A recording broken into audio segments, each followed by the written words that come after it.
Good evening. Welcome to the June 3rd, 2014 meeting of the Planning Board. Call the meeting to order with the Pledge of Allegiance.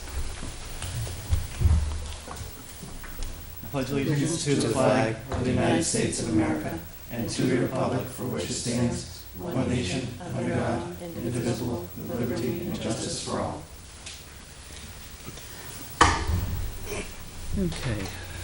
Roll call members this evening. Mike Caprilio, Chairman. Tom Young, Vice Chair. Russell Blanchett, member. Michael Croto, clerk. Missing this evening, Bob Curtis, Joel Kappelson, Kevin Bork, and alternate Jason Garrett. All right. And do we have any public input this evening? Hearing none, we go to the first item on the agenda, home occupancy application for a photo studio. Applicant Raymond Peoples, 205 Charles Bancroft Highway, tax map 9, lot 17. Greetings. Hello. All right.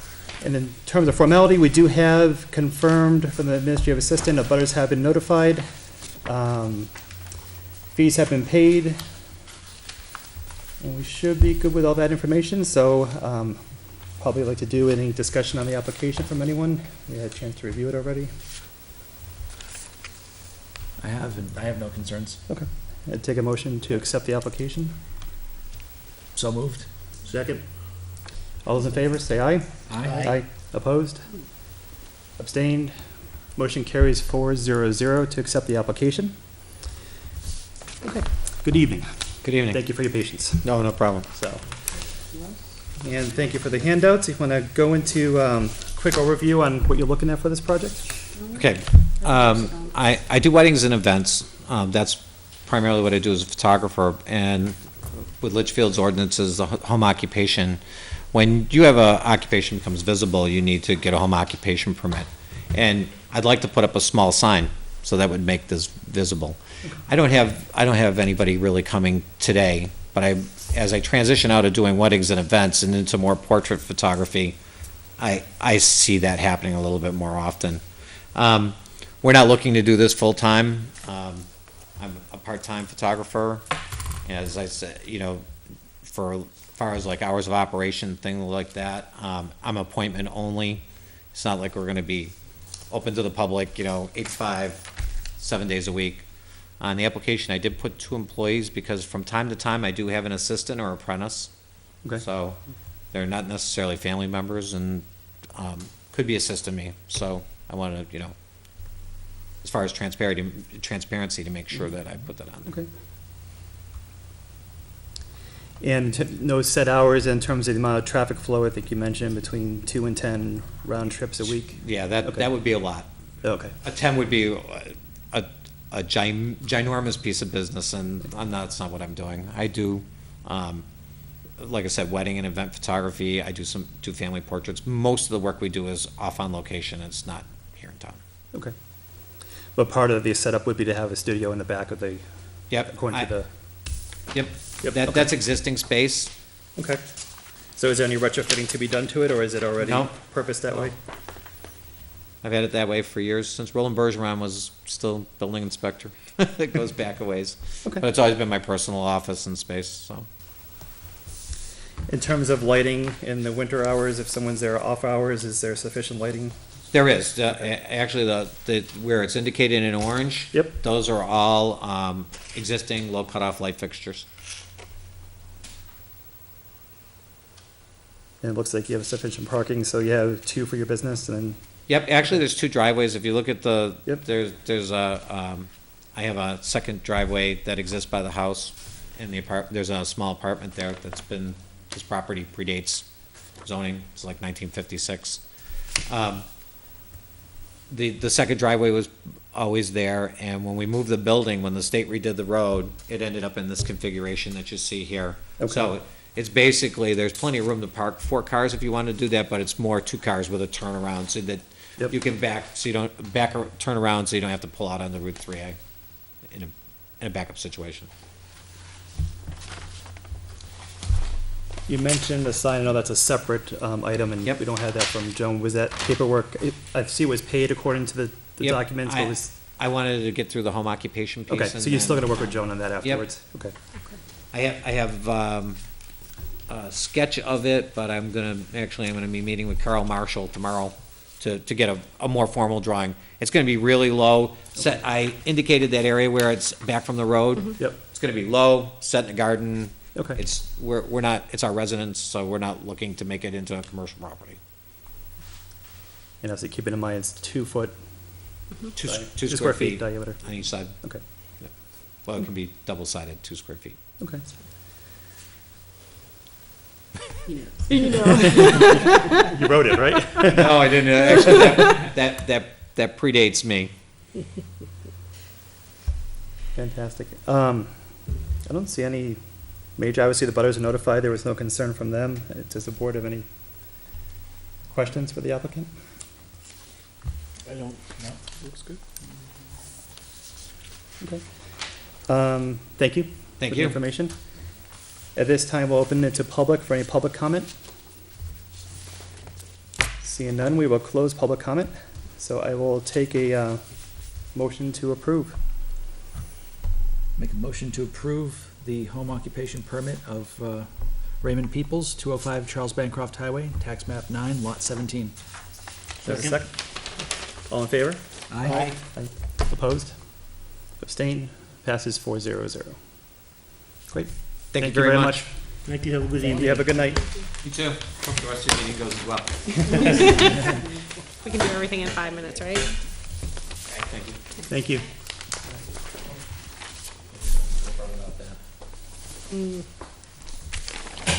All right.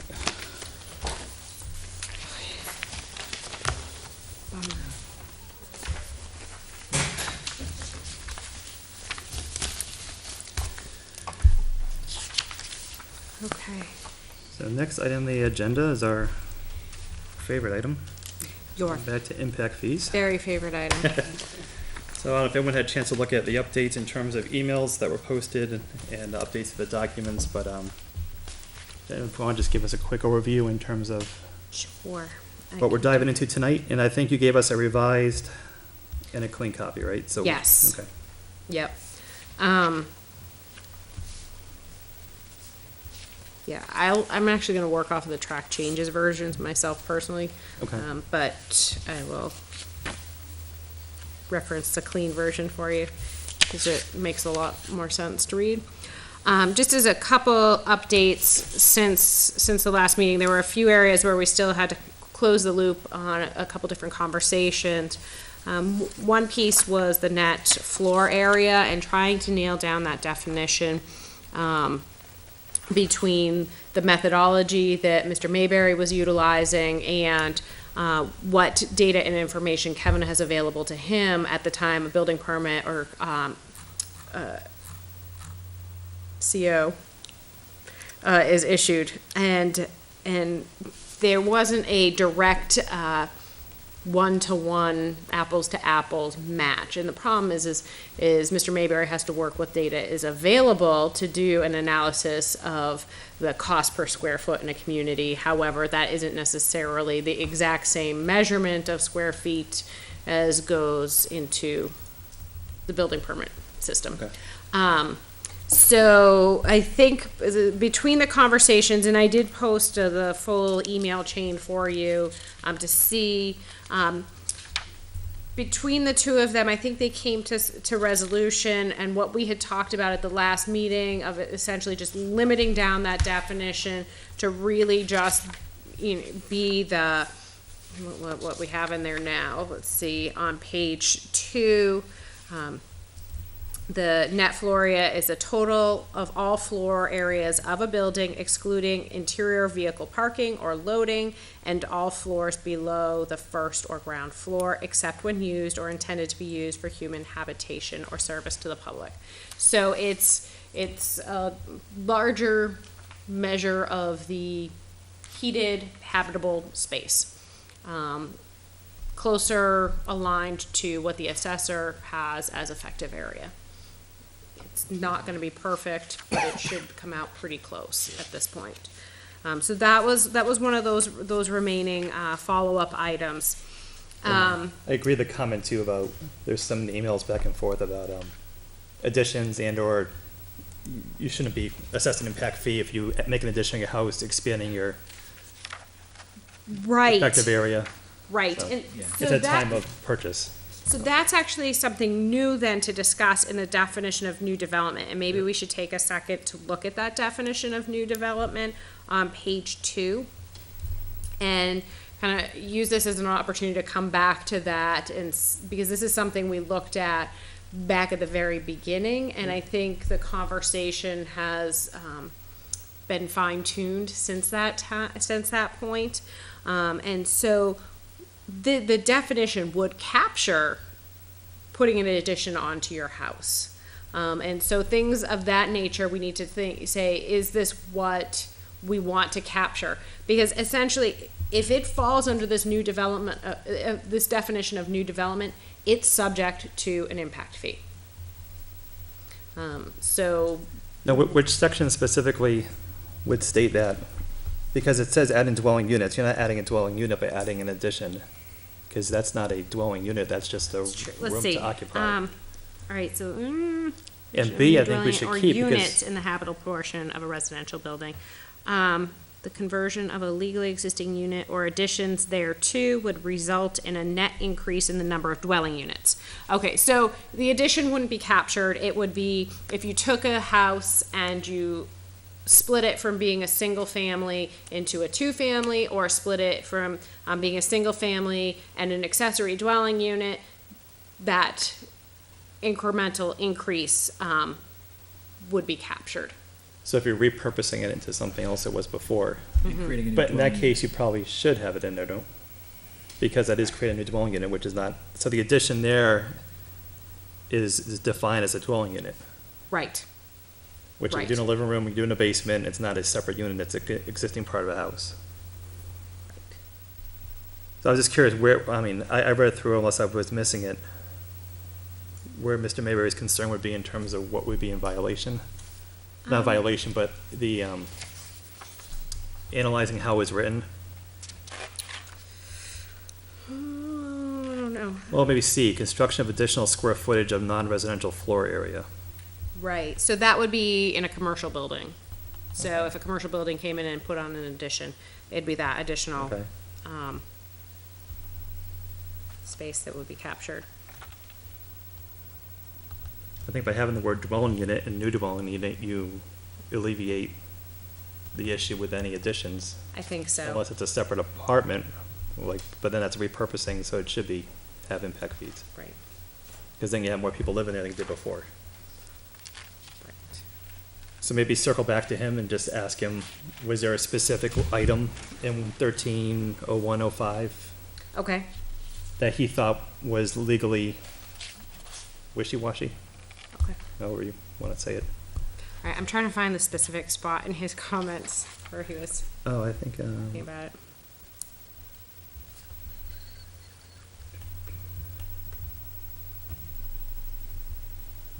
Was it Bruce who brought that up? Because I see Kevin bringing up some concerns.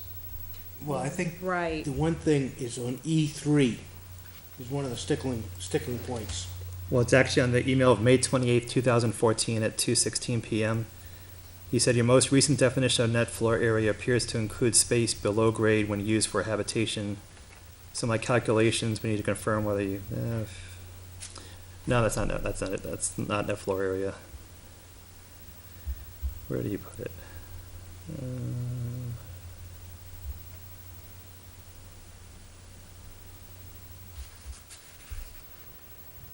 I know I read it. no, I think we're good. It was Mr. Mayberry who mentioned it, correct? Not Kevin? I thought it was. I know Kevin at one point, in what part of the conversation was looking at the additions. Okay. Right, it seems like Kevin's concern was that it's not presently being charged that way, and his reading of it sounds like he expects that it would be chargeable for additions. When Yeah. what we have here is, it says dwelling unit. Dwelling unit, and Yeah, well, that's the trigger. there is a, it's that against odds, because if you read E3, the construction of any accessory structure which would not increase the demand for facilities by the principal structure Right. Under new development. That could it's be a not- dwelling unit.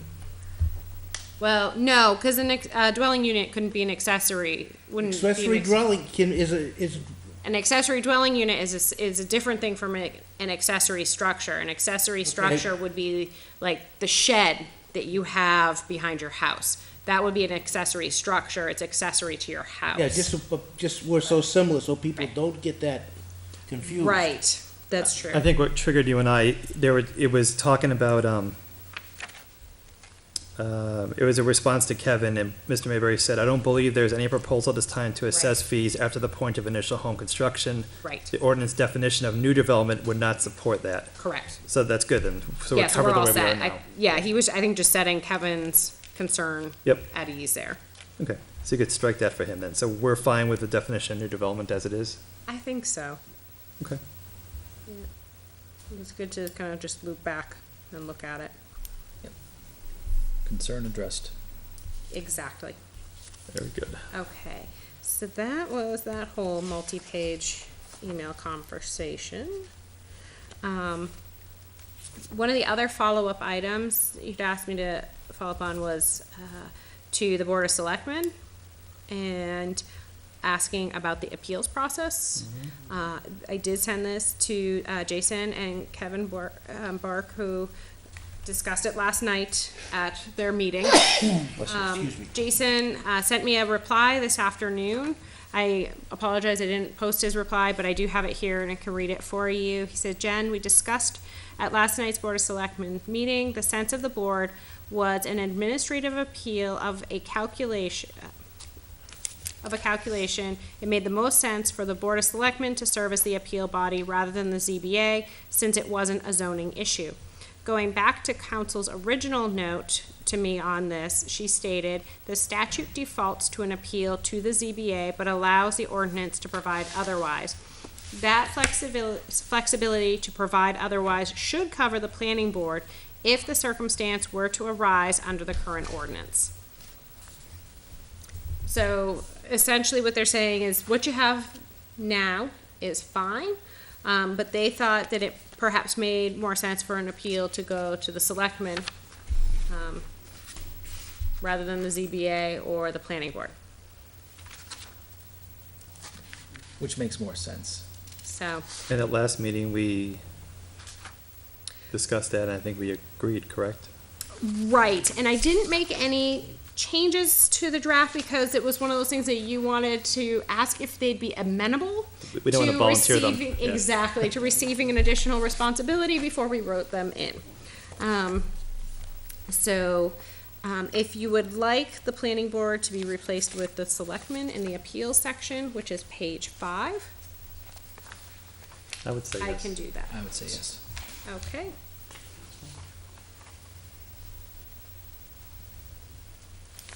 All right. Keeps the whole process cleaner. Yes, and so that resolves that comment bubble that remains. Okay. That's the response to that last question. Oh. I did not get a response for you, and I think this was me dropping the ball.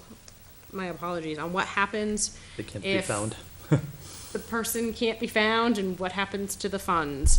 I think this was more just a curiosity question rather than a structural ordinance issue, but nonetheless, good I'm to. sure there has to be something somewhere in writing.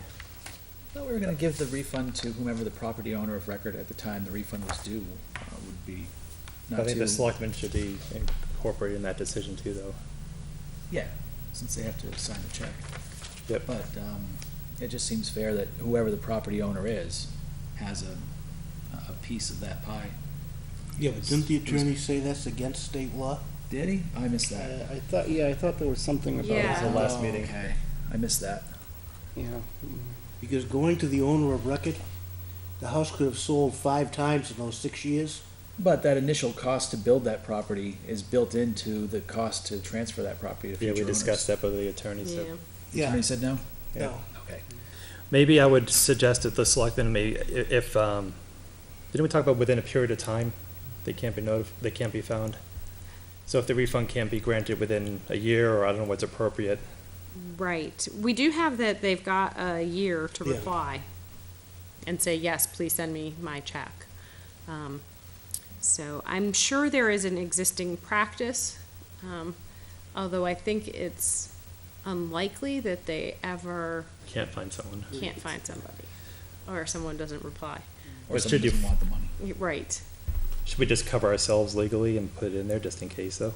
We can, yeah, we can do something. In the event the fee payer is unreachable, After the period of 1 year? public notice in a paper of general circulation for, 2 occurrences or something maybe. Mm-hmm. That way we've at least got word out there on the street. Any documented proof that you did it. So having the notices would be something to be put in a file too. Yeah. Get that legal notice out there as a last resort. Then question mark, question mark, question mark. Do you know what other towns do? I mean, I'm sure it's something that's just not common to us. I mean, I don't know, I could look up and see I'm what, just curious. if anyone else has a If provision. anyone's had legal answers in the past about how to handle it, then we can, Probably get an answer from council as to what should be done and go yeah, that route. make sure we don't break a law. Yeah. That's good. I think that is it for the remaining That was all your pink bubble. discussion items. At this point, everything that's been revised, since we've gone through this, starting in the beginning of April, has been highlighted in yellow, so you can kind of keep track of what's different. Perhaps, and we have, I don't, at this point being 8:20, I don't want to keep you here with a line-by-line review. But have you had any concerns with the revisions as drafted in the yellow? Looks okay, general thoughts, concerns? No, I think they all line up well. I mean, at this point, it goes back to Jason for final review, or are we asking the attorney to review? It'll definitely go to the attorney for review. Should Jason review it one more time? Yeah. So when do we get the answer to, I know we don't meet again until July 15th. Right. If Becky work on that final answer in terms of refunds between now and then. Mm-hmm. And maybe say to Jason, are you okay with the whole body of the document minus that one little item? Okay, And then when we have that, we'll send it to council next time. okay, do you want it to go to council between No, now and July? Oh, I you have mean, to ask him we that could- question anyway. Yeah, In terms I of the refund. Right, so I could work on that with Jason, and get Jason's comments, get Kevin's comments, get, Mr. Mayberry's comments, and then, I don't know that they're gonna have much at this point, cause I think we've addressed all of their concerns thus far. And then even get council's comments and just come back to you with one final sweep of Of everything. of everything. That'd be great. Okay.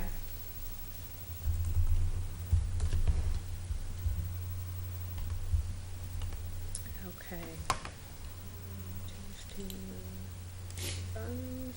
Yeah, because the little piece on the fees, if Jason has an idea of what they do, that can go on to the attorney With final review. and see if Yep. that's what they agree Exactly. with. The only other thing before you, did we want to talk about, would it be in these sections, the pavement piece that we spoke before? Nope. Or that be something completely different, No, and in fact, that was, you know, or the road? right, so what we did here is we kept language in a way that, we wouldn't restrict that from being included in the methodology, if it's appropriate for it to be included in the methodology, but that would be done as that separate process that can get updated more frequently, and on an ongoing basis to make sure it regularly reflects future demand for services. So the base document itself that we're passing to council will cover any changes to the methodology in the future by allowing if repurpose it or repaving roads as due to population growth. Right, That would be in there, okay. right, If it's deemed appropriate at the time. exactly, But this wouldn't have to be redone to make it happen. correct. Okay. As long as the Perfect. methodology supports it. That's All right. Yep. That's right. So speaking of the methodology, I did follow up with Mr. Mayberry on that as well. That was also part of that long, email chain that you had. He did have some updates on the methodology. You saw his email from, May 28th at 2:16 PM. It had a section on the school capacity. He did receive additional details that he had requested from the school district, and he's going to have a follow-up meeting with staff to review before amending the impact fee report and associated recommendations. Roads, he's received clarification from Jason regarding use of highway block grants and reasonable budget amounts. And so he'll be incorporating some alternative assumptions into the road fee schedule to reflect these budget numbers. So that he's set to wrap up everything in phase one. He did say that he can begin on phase two, however, he does need a purchase order. Jason replied that is fine, the money is there and ready, that when you're ready, just to give Karen here in the town offices the instruction to issue a purchase order, which Joan and I can pass the message for you, if you're ready for that. And then once a purchase order has been issued, he can start working on phase two. He does anticipate that phase two will be more interactive, requiring you to arrive at some consensus on appropriate facility standards and scope of capital costs to be included within the fee system. And then that would be followed by a review of supportable fee schedules and choices of whether the fees should be continued and or amended and updated. So be it in our best interest to get that purchase order issued so he can get started and we can schedule for him to come July 15th.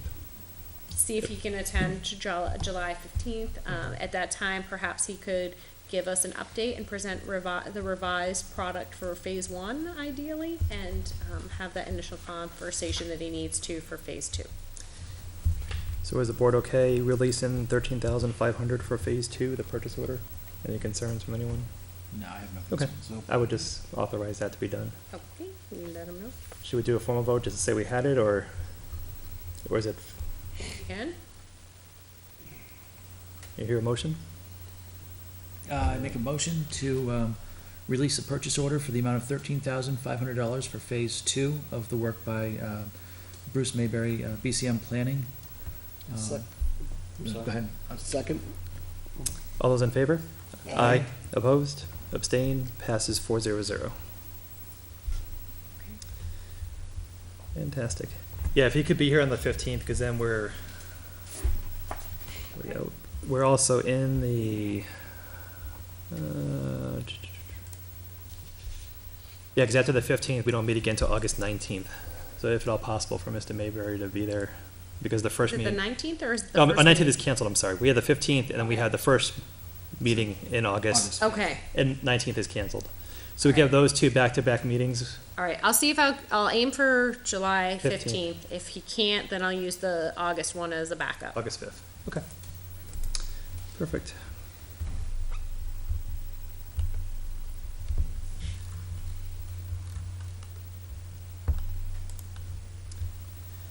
Anything else with impact fees to discuss this evening? Okay. Next on the agenda is to approve the May 20 minutes. And I just had one clarification.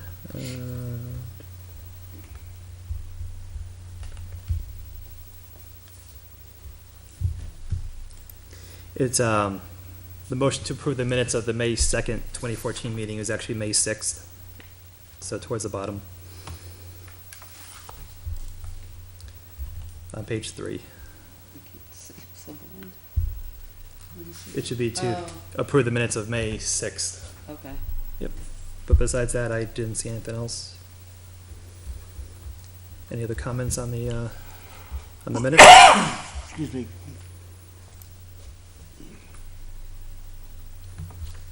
I'll take a motion. I wasn't here for that. I'll make a motion that we accept the, are you doing the May 6th or May 20th? May 20th. Okay, May so- 6th is over there. Okay, all right. I make a motion that we accept the May 20th, 2014 minutes of the planning board as amended. Second. All those in favor? Aye. Opposed? Abstain? Abstain. Passes 301. Okay. Next on the agenda is any other business. That kind of incorporates Moose Hollow too. I know there was an email around that the gentleman would be in the end of, I don't have the email in front of me, was it July? I think, to work on Moose Hollow. There was an email, there is correspondence back from them, and it's on target to be working with the town engineer Right. and the road agent. So we're on track, I think, schedule-wise, to have it done before the bond is up. Okay. So there's communication there. And for any other business, was there anything else you have for this evening, Jen? No.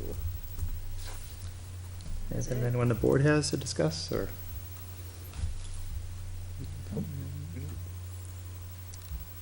Okay. Seeing no further business, I'd take a motion to adjourn. So moved. Alternates. What is it? Oh, before we go this evening, we would like to call out to the community of anyone that wants to volunteer for the planning board. We are looking for alternates to join. Information can be found on the website or go to any meeting. We meet the first and third Tuesday of the month, except for a couple of days in the summer, which we will not meet. July 1st and August 19th due to the summer schedule, so please come down and volunteer if you have the time. Thank you. All right, so a motion to adjourn? So moved. Second. All's in favor? Aye. Opposed? Motion carries 400. And the next meeting of the planning board would be on Tuesday, July 15th at 7 PM. Have a good night.